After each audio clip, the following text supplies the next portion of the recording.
Tyson. Hey, everybody. I got my little dog barking out here. Hey, I just wanted to share a couple observations that that I've had this week because it's interesting. Saturday. This was an interesting week for all of us.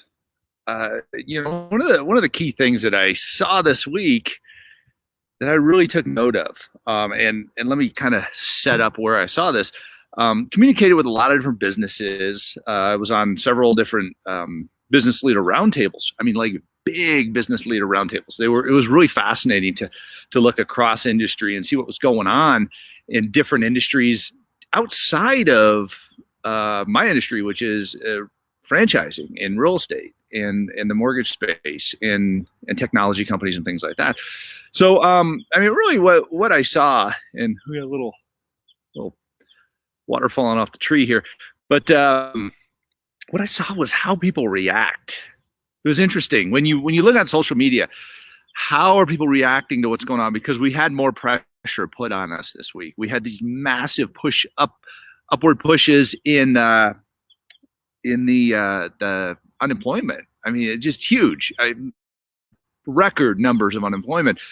We also had a lot of people applying for the CARES Act and the payroll protection and things like that.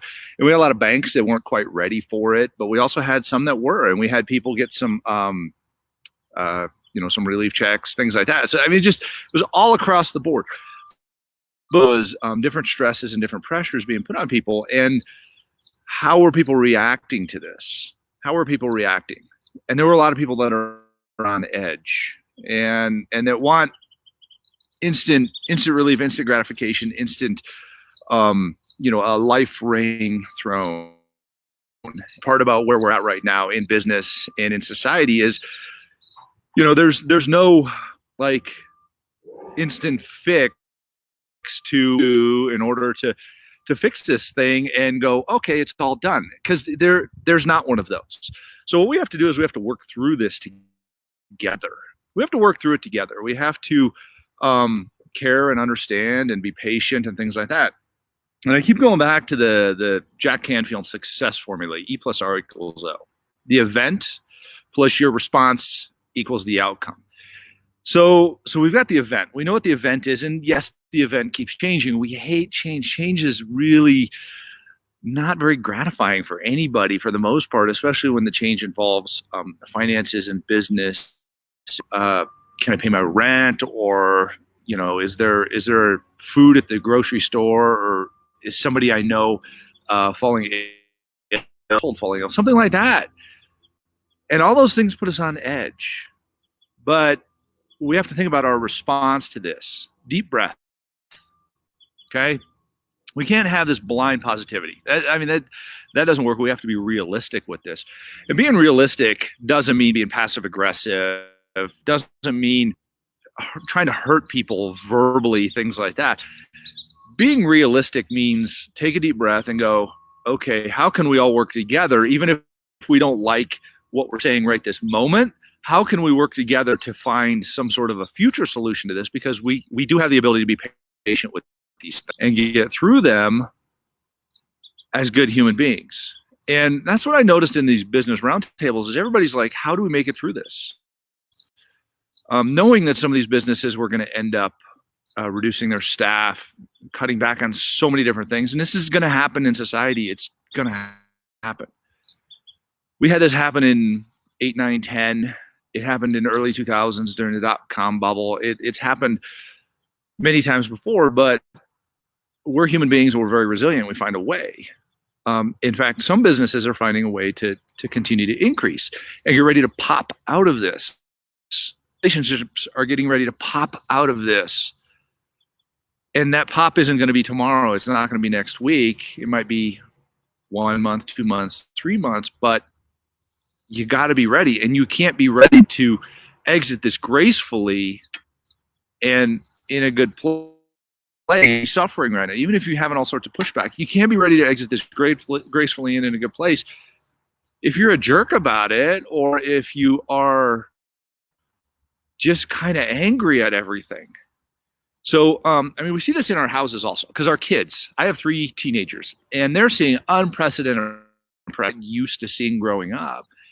And you got challenges that they have to face.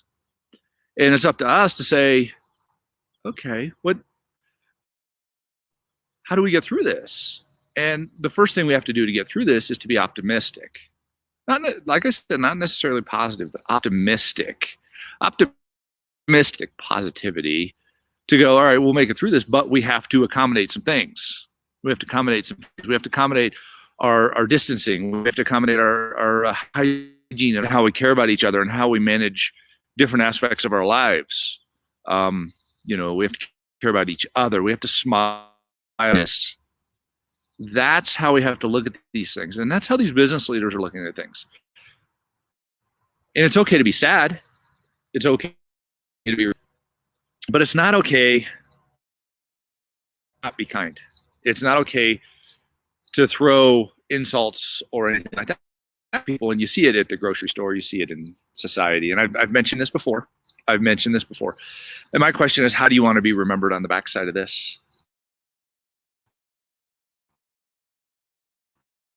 That was not kind. I mean, that's really kind of what it comes down to. I had a comment come up here: be safe, be kind, be well, and stay at home. Thanks, Will. Will's a great man, and he's in the thick of it out in California.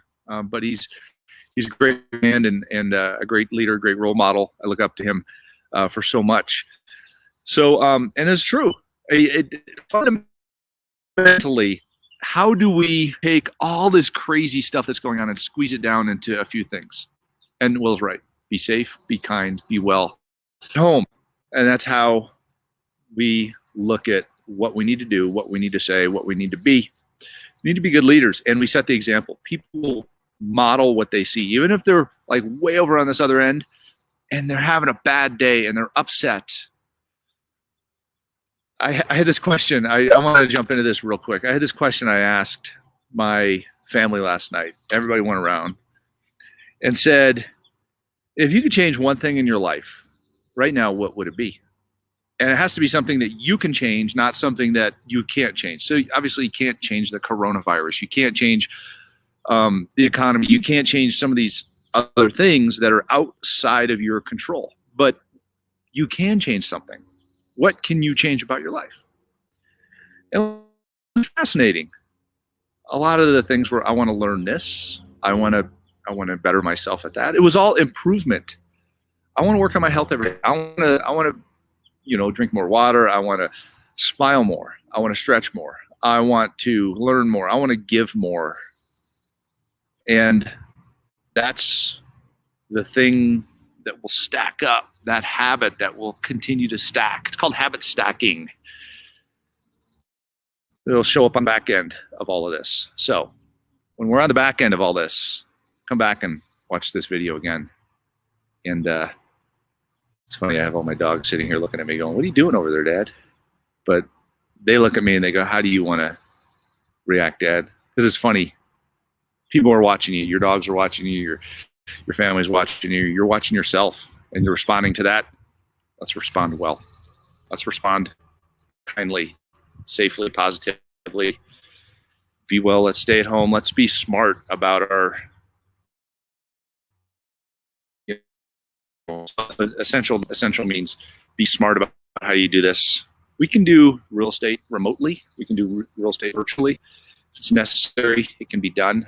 But it doesn't have to be done carelessly. So, all right. I love it. I love seeing you guys. I love hearing from everybody. I got some great messages this morning. I've been communicating back and forth with a lot of amazing leaders, amazing people. Love you guys. Thanks for all you do. And the event has happened.